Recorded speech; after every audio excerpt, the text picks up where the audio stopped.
Baada ya kushambuliwa kwa kituo chake kikubwa cha nyuklia cha Natanz Nuclear Facility, wengi waliamini kuwa huo ungalikuwa mwanzo wa kuanguka kwa Iran, pigo lilolenga moja kwa moja moyo wa teknolojia yake, uwezo wake wa kujilinda na hadhi yake kimataifa. Lakini kilichofuata hakikuwa kusambaratika, bali ni kujipanga upya na kujibu kwa nguvu ambayo wengi hawakuitarajia. Ndani ya muda mfupi tu baada ya mashambulizi hayo, Iran ilianza kuonesha wazi kuwa haipo tayari kunywea. Makombora balistiki yakaanza kurushwa, drones zikapaa angani, na malengo yakawa si tu ndani ya Israel bali pia maeneo yenye maslahi ya Marekani na washirika wake katika ukanda mzima wa Mashariki ya Kati. Hii haikuwa tena hatua ya kujilinda peke yake, ilikuwa ni vita ya kulipiza kisasi kwa kiwango cha juu. Kila shambulio lilijibiwa kwa shambulio, kila pigo likazaa pigo lingine, na ile hali halisi inayoweza kuelezwa kwa maneno rahisi ya Kiswahili: mwaga mboga ni mwage ugali, nipige ni kupige zaidi. Kwa miaka mingi sasa, Iran imekuwa chini ya vikwazo vikali vya kiuchumi kutoka kwa Marekani na washirika wake. Uchumi wake umebanwa, biashara zake zimewekewa mipaka na mifumo yake ya kifedha imewekewa vizingiti vikubwa. Lakini si hilo tu, taifa hilo pia limepitisha mashambulizi ya mara kwa mara ya kijeshi, pamoja na kupoteza baadhi ya viongozi muhimu katika mazingira ya vita na hujuma. Kwa mtazamo wa nje, hali hii ilipaswa kuifanya Iran kudhoofika, kupunguza makali yake au hata kurudi nyuma, lakini kinachoshuhudiwa leo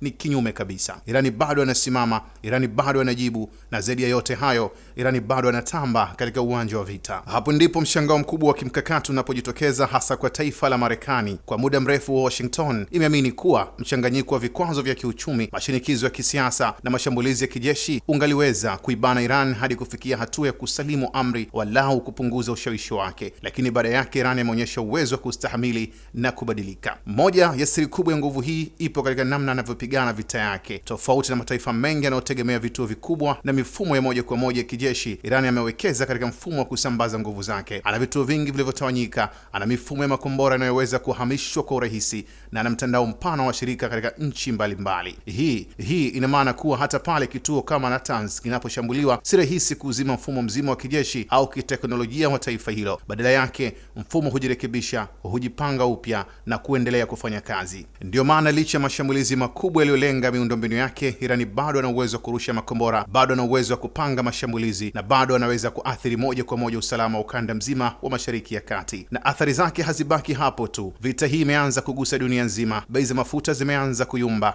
njia muhimu za usafirishaji katika mlango wa Hormuz zimekuwa katika hatari, na mataifa mengi yanaanza kujiandaa kwa uwezekano wa vita pana zaidi. Katika mazingira haya, simulizi Iran si tena ya taifa linaloshambuliwa pekee, bali ni ya taifa linalojibu kwa uthabiti, kwa mkakati na kwa ujumbe mzito kwa dunia. Ujumbe wenyewe ni mmoja tu: licha ya vikwazo, licha ya mashambulizi, licha ya kupoteza viongozi wake, bado wapo, bado wana nguvu na bado wana uwezo wa kupigana. Na katika uwanja huu wa vita, kanuni imebaki kuwa ile ile: anayemwaga mboga lazima ajue yupo anayemwaga ugali. Hii si tu hadithi ya vita, bali ni hadithi ya ustahimilivu, mbinu za kisiasa za kivita na mapambano ya ushawishi kati ya mataifa makubwa, mapambano yanayoendelea kuandika upya historia ya Mashariki ya Kati mbele ya macho ya dunia. Ukipata bahati ya kumuuliza kiongozi yoyote wa taifa la Iran, kati ya Iran dhidi ya Marekani na Israel, ni nani atasalimu amri, basi majibu utaambiwa yule ambaye atashindwa kustahamili ndiye atakayesalimu amri.